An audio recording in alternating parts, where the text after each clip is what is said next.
Just around the top 1/3 of the page, where Ms. Lim first appears, and she starts with "you see." Do you see that?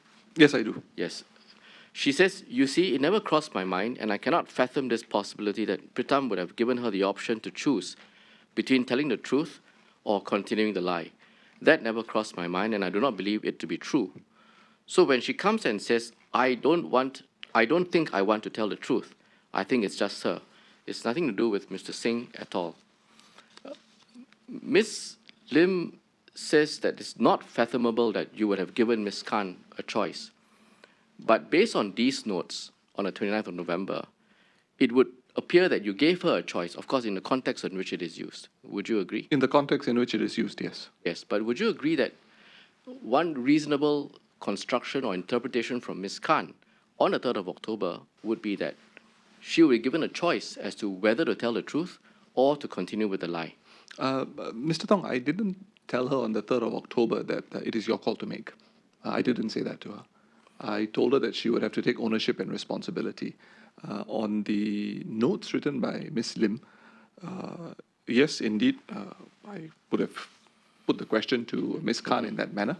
But it's not just that which is important. And as I conceded, I can understand why that line of questioning is something that you're pursuing.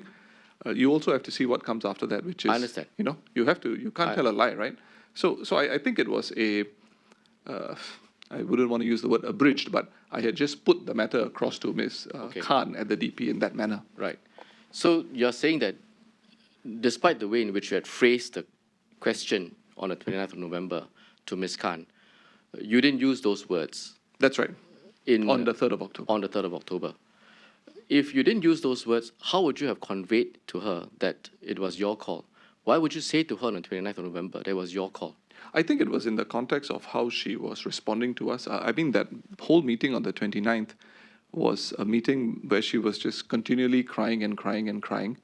And in that context, I put a question which I felt could elicit a response which would be helpful to the DP. So that's how I put the question. Right.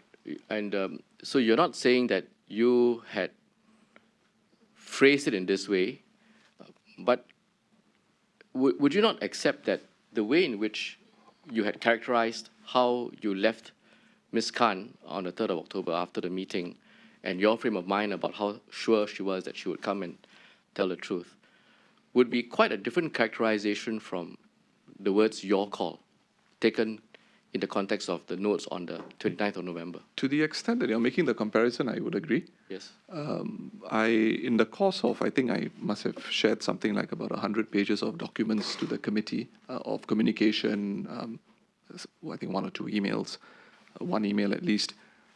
There's also an exchange I have with Ms. Khan's father that takes place sometime in the middle of October. I second half of October, I think. Yes. And I think that's the point when she actually tells her parents what's happening.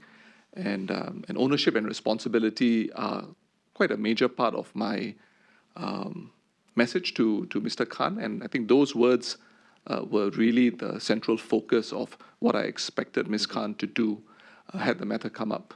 I understand. Post 3rd of October.